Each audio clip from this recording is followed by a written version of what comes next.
वाटाणा बटाटा पॅटीस बनवते। तर इथं बघा मी काय काय साहित्य घेतले। 1 वाटी मैदा घेतलाय, इथं बटाटा घेतलाय, शिजवून घेतलाय बटाटा बारीक करून।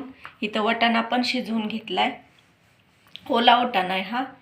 इथं हिरव्या मिरच्या घेतल्यात कट करून, कढीपत्ता घेतलाय, कोथिंबीर, मीठ, जिरं, मिरची पावडर आणि हळद। तर आता आपण बनवायला सुरुवात करूया। एका ताटामध्ये मैदा ओतून घेऊया।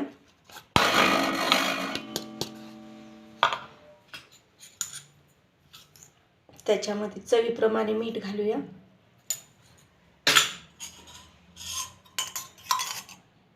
तेल घालूया, 4 चमचे तेल घालूया, 4। आणि हे मिक्स करून घेऊया।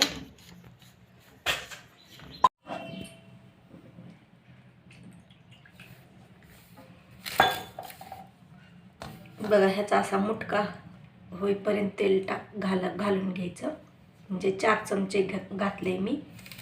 तर आता आपण हे मळून घेऊया।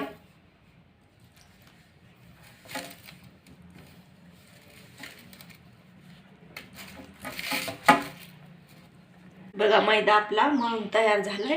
ह्याच्यावरती आता एक कपडा घालून घेऊया आणि हे एक साईडला ठेवून देऊया।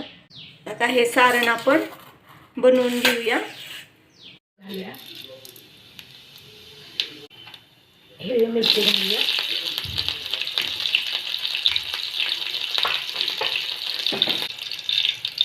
कढीपत्ता, हळद घालूया आणि हे बटाट्याचं उकळलेलं बटाटे उकळलेले घालून घेऊया।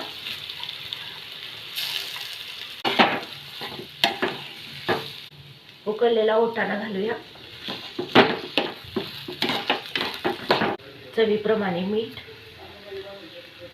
मिरची पावडर घालूया थोडीशी, कोथिंबीर घालून घेऊया। तर बघा हे सारण आपलं तयार झाले।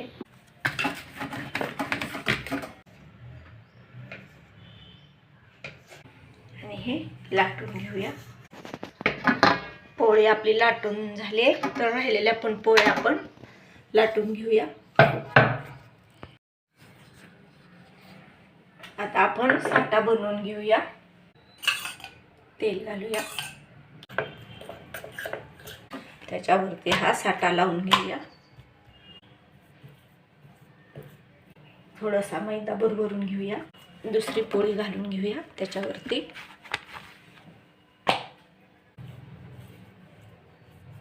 मैदा भरभरून घेऊया। तिसरी पोळी पण घालून घेऊया आपण त्याच्यावरती।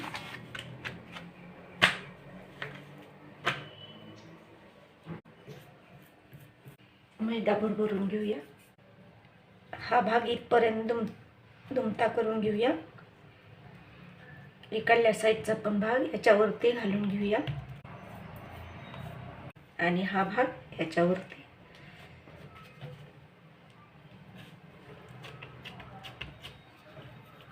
आणि ही पोळी आता आपण लाटून घेऊया। साईडच्या कडा आपण कट करून घेऊया। आता सारण घालून घेऊया आणि हा भाग असा दुमटून घेऊया।